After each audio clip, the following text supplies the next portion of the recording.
Hey everybody, I'm Zach. And I'm Jesse. You're watching Disruptive Investing News is what we're going with. I like it. Yeah. Nice, and it's what you'd think it would be. Yeah. All right. And to be honest, you guys didn't give us any better names. I mean, we asked for them. Rude. There's a lot of rude people in the comments. I found I just don't like reading them. It's only because you had to scroll down. I know, right? I really do appreciate that a lot of you vote up nice comments. Yeah. I think we should keep doing that. All right, so you can tell the Rivian 2022 story in a bunch of different ways. One way is to say Rivian set record EV production and deliveries in Q4 2022. Or, as Electric said, Rivian produced 10,000 vehicles in Q4, up 36% quarter over quarter, slightly missing goal. So you see the difference there? You get either something that just kind of is misleading and that's the takeaway, or you get something that's accurate. So Rivian's revised 2022 goal, and I stress revised, was to produce 25,000 vehicles in 2022. And to be accurate, they missed that goal. Rivian made 24,337 vehicles in 2022 and only delivered 20,332. This photo was taken by customer Eddie Dean on December 31st, who is picking up their vehicle at the Rivian Normal, Illinois plant. And it shows what looks like a 5 and a K helium balloons. Right. So either they were, excited that they had produced 5,000 or that they, I think, had produced 25,000. I don't think we're seeing the two there. And I think that's because CEO RJ Scaringe claims that 714 more vehicles were currently being factory gated, which he takes to mean, even though they still need stuff to make them drivable, that this would kind of push them over their 25,000 line by a few trucks. But I think that we should provide a little bit more color to these headlines. I mean, first of all, analysts love when companies hit or exceed guidance. Why? Because it shows that a company can predict something they'll do and then do it. Okay, and I see how that's a good thing. But in this case, Rivian originally gave guidance about 10 months ago that it would produce double what it actually produced, 50,000 vehicles. Exactly. And up until March, Rivian said they'd be making 50,000 vehicles in 2022. So let's not fall into that 1984 trap of rewriting history. If guidance is so important, then Rivian missed by half. Rivian. They whiffed it. They riffed it. They whiffed it.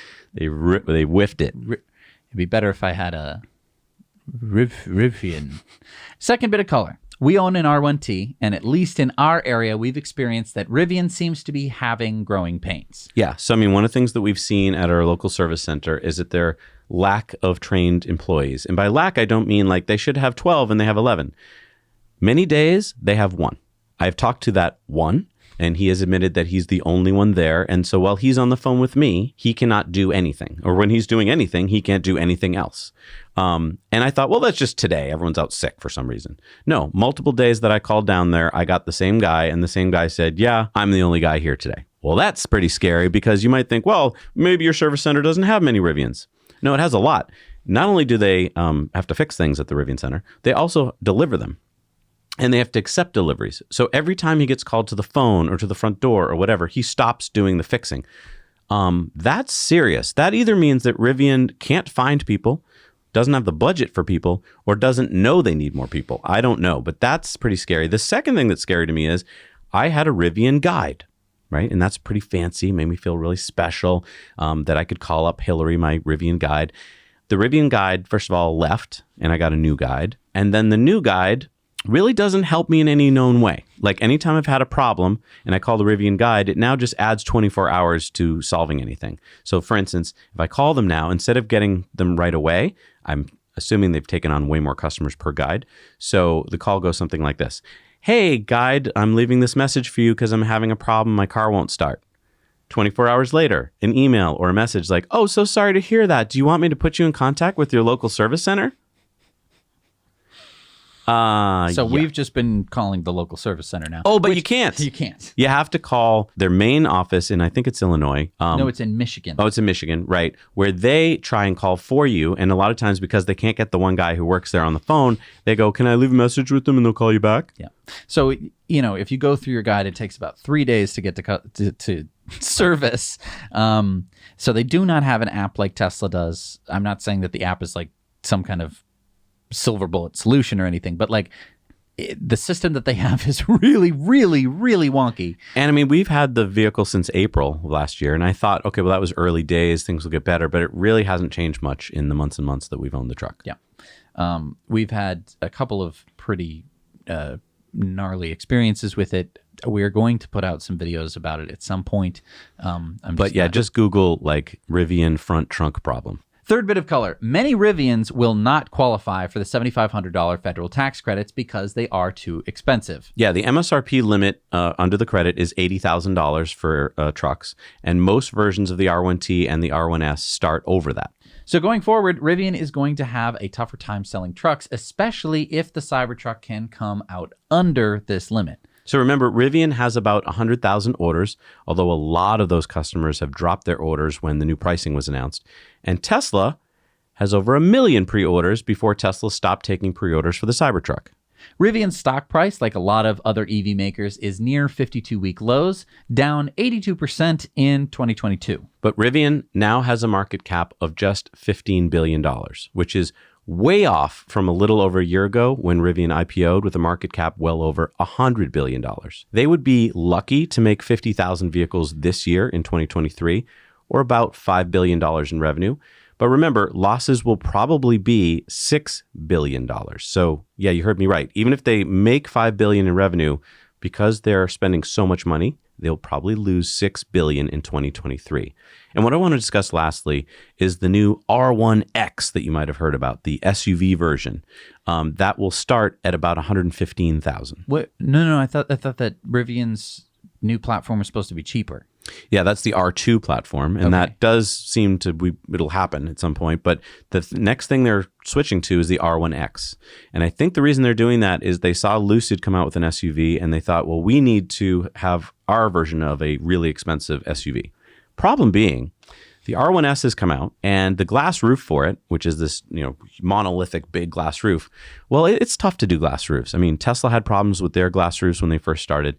Rivian's having a problem. And the first R1S owners, from what I'm hearing, are having this whistling sound because they haven't been able to glue down the roof properly. And so at higher speeds on the highway and stuff, you're getting this, out of the back. When you spend a lot of money on a high-end SUV, you want it to work. And so far with the frunk problems, with the R1T's tonneau cover problems, with all the software glitching problems and the fact that a lot of these trucks are bricking, and a host of other problems, I'm just wondering, will this super expensive SUV version, which will not qualify for the federal tax credit, will it be a big hit, especially when you're competing now with yourself? You have an expensive SUV. The R1S is a Range Rover-like SUV. Now you're going to come out with a more expensive SUV? Yeah. I think that what we're getting into here is brand. Rivian started out, I think, with a pretty good brand because everyone saw the truck and went, that's beautiful, and everybody wants it. I mean, we drive every time we've driven it around anywhere. Gets a lot of attention. It gets a lot of attention in ways that I will be honest, Tesla's never did. People just it's like I feel like a returning hero. People are just like I'm Audie Murphy or something. They're just so excited to see the truck. But now I'm afraid to drive it. I am I'm less afraid to drive it as I am to park it, leave it somewhere, and then get back in it and rely on it to get me home. Because just let me talk about the frunk problem, which happens to both the R1S and the R1T. You auto-open the frunk. You can't open it manually. If the actuator motor gets misaligned, then it cannot close. And if it cannot close, it will only let you drive at 20 miles an hour. There's no manual way to get it to close. It's not like you can just push it hard or something like that. It just won't close. A lot of people are saying, don't open your frunks now. So now I'm driving around going, I can't even open my frunk anymore because I'm afraid. Oh, great. That's great. And the solution we're hearing is not going to be solved by software. What we're hearing in the forums is it's probably going to be solved by a new actuator that they're going to have to install. Okay, so Rivian, you just made 25,000 vehicles this year that are all going to need a new actuator, which means every single owner is going to have to do some kind of service call. That's not cheap. And this is kind of the point. The R2 implied that Rivian could get to this cheaper version of the vehicle. I think the reason they're backtracking on that is they don't know how to get to a cheaper vehicle. They're losing money on every sale. And until they can solve that problem, until they can get scale up, get better batteries, whatever, this is not a viable solution. Right. And if we are going into a recession, which is something that we're going to be talking more about in the Investor Club bonus story, but if this is going to be some kind of recession thing, it's not great to have like a super expensive vehicle, Right. that you're selling. And I mean, I'll be honest, the R1T and the R1S are super expensive vehicles. And their resale value has dropped very quickly. And that speaks a lot to brand, which I think is going to be taking quite a beating. It takes a while for brand to actually be affected because people who are interested in the truck aren't necessarily on the forums every day. But when you're interested in buying a truck, you generally do start looking into it more. You watch more videos. And as soon as you find out there's problems, you usually tend to back off. Yeah. All right, let's go to our second story this week. The Model Y is top 3 in the UK. So this is really amazing if you can step back and look at it. Here is this relatively new company, Tesla, that makes all-electric cars that are quickly becoming some of the best-selling cars in the world. So pretty much every market that they enter, they almost immediately start taking over. So just take a look at the UK. Not only was the Model Y the best-selling car in December with over 10,000 sold, but according to the Society of Motor Manufacturers and Traders, SMMT, the Model 3 was number 2 with over 5,000 sold. So take a look at this chart on the left. Number 1 and number 2 in December. And for the full year of 2022, the Model Y, which has only been selling in the UK since February last year, came in 3rd. Yeah, and yes, this list includes both petrol, diesel, and battery electric EVs. So how did the Model Y do compared to other EVs in the UK? So let's look at this list. Model Y was number 1 with 35,551 sold, and the Model 3 was number 2 with 19,071 sold, followed by the Kia e-Niro in the 3 spot, the VW ID3, the Nissan Leaf, the Mini, the Polestar 2, the MG5, which was surprising to me, the BMW i4, and the Audi e-tron in the 10 spot. By the way, in 2022, petrol car registrations in the UK dropped 10.4%.